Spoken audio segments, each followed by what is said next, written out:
fans and experts criticize first-round selection, Jones led the G-men to an 18-point comeback win, their first of the season. Despite Jones' stellar debut, there was some bad news in the form of Saquon Barkley's ankle injury. A source told our Adam Schefter that the star running back could miss between 4 to 8 weeks with a high ankle sprain. Marcus Spears still here with us. Max, I'm looking at you. With both of these headlines, should the Giants be optimistic about this season? About this season? Yeah, Jones, but Saquon's hurt. No.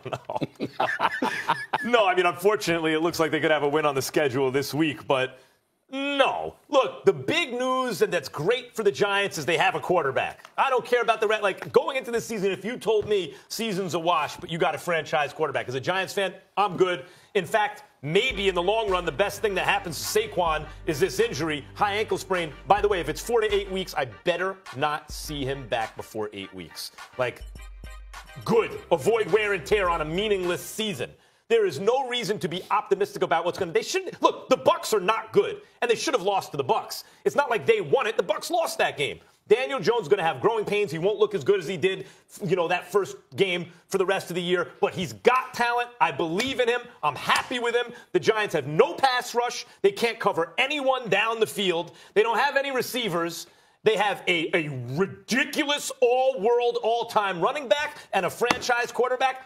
By the way, they got a tight end, too. I'll take it moving forward, but this year ain't doing nothing. Well, first of all, I think you're wrong. And the reason why I think you're wrong is because we all know that the Giants are not going to win this year, so we're not measuring them by that litmus test, by that standard. What we're seeing this season is about two things.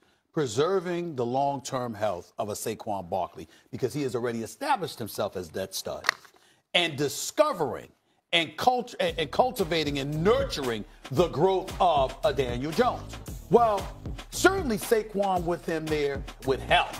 But in the end, with Saquon out, with him being devoid of the necessary expectations that most veteran quarterbacks have, particularly on a team that has a chance. Daniel Jones right now, Marcus, is sitting in the epitome, or is drenched in the epitome of house money. He can't lose. They don't expect you to win. Plus, you're a rookie playing for Pat Shurmur, because I'm sick and tired of everybody acting like this, man. Listen, Pat Shurmur, I'm not going to talk about him the way I had to talk about John J. Gruden. But let me be very, very clear. Pat Shurmur should have never had that damn Giants job, only because I didn't see any kind of resume that warranted him being the coach in New York. And think about it for a second as an aside. This is New York City, media capital of the world, the Mecca. And our two coaches are Adam Gase and Pat Shurmur. I don't understand. But that's a different subject for another day. I'll get your pen in a second. All I'm trying to say is this, y'all. I'm looking at Daniel Jones, and I'm like, okay, Sterling Shepard showed up for you. Evan Ingram showed up for you. You've got some weapons. The offensive line, as you highlighted, has improved. So even though you don't have Saquon Barkley, that forces us to pass more, which means it's more repetition for you. How much are you working through your progressions? Are you reading defenses appropriately? Are you flinging that football? Is your velocity there? All of these things that you're doing without Saquon Barkley, if you pull it off, with any degree of success, win or lose, imagine what people are going to be about once Saquon comes back.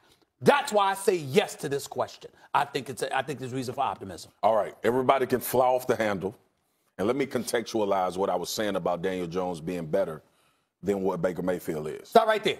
You said that? Yeah. When? This morning. On Get Up? Oh, Get Up? You said that Daniel Jones, repeat it for the national audience. Better than Baker Mayfield, and I'm going to contextualize. Go ahead. Okay? Because the formula for success, Daniel Jones emulates more than Baker Mayfield does. All right? Formula for success? The formula to success of being an NFL quarterback. Okay. Daniel Jones emanates that better at this point than Baker Mayfield does. Now, let me give you my reasoning, right? I'm a big proponent of guys that process fast. Daniel Jones has proven he can process fast. Because that doesn't have anything to do with the competition. Mm-hmm. That means how fast you're seeing things happen on the field and what you need to do in order to get rid of the football. The second thing is, when you look at the success rate of quarterbacks in the vein that Daniel Jones is in, he's along the same lines of the guys that we've seen have a tremendous amount of success, plus having a little bit of athletic ability to go along with his ability from the pocket. More than a little. This is why I wasn't high on Daniel Jones, and I had to really go back and say to myself, why was this guy thought of like it's because he played at Duke. right? And I kind of disbarred the fact that he played for Cutcliffe in college, who has been one of the best quarterback producers in the history of football when you look at Manning the guys. family, yeah. That as well. So all of these things that I'm talking about is my future view of what Daniel Jones can be based on what he did in the preseason and in this game. This has nothing to do with the defenses he's faced. Mm-hmm. This has everything to do with what I've seen success look like in the NFL. I have a question. Yep. Not debating it. Not qualified to debate that point. Here's my point. Tampa switched from their regular Tampa 2 to the 3-4 under Bowles. Obviously going to blitz you all day long.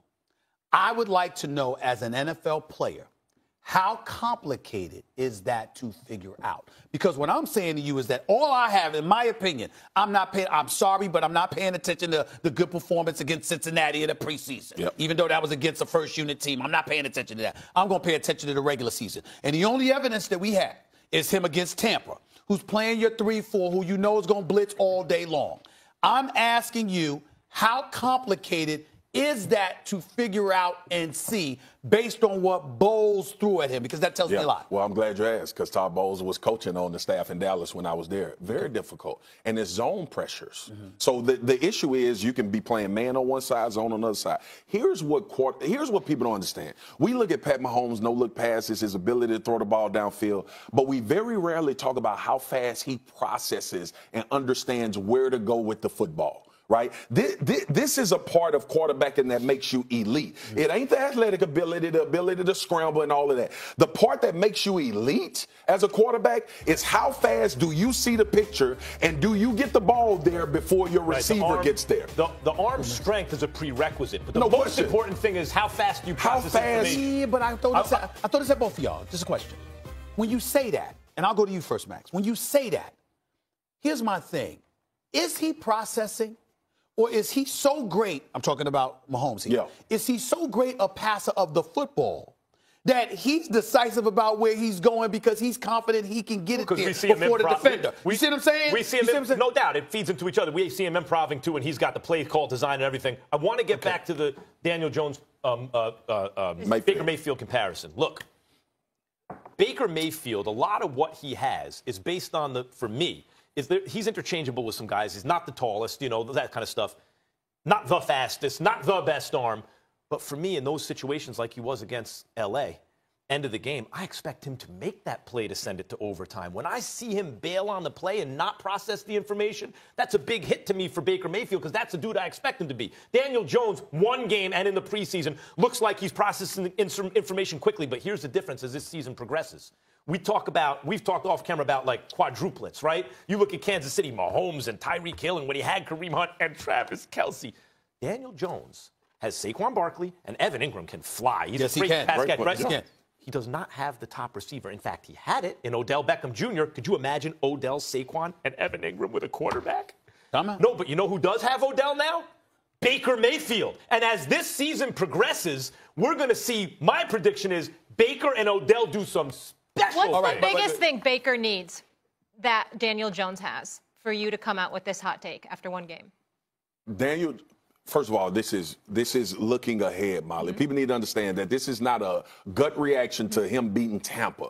Right? I'm the biggest pause keeper on quarterbacks being deemed. Mm-hmm. I don't know if you're bigger than that than me, but I know what it looks like.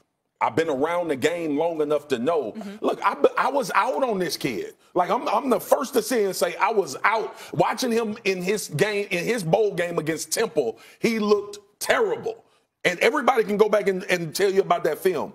But with that being said, the things that he's doing has nothing to do with who he's playing against, and that's what separates quarterbacks. Okay. I don't know if I agree with that part. We'll see. Next week is Washington, but then after that, it's Minnesota and New England. I don't know. Let's see. All right. Okay.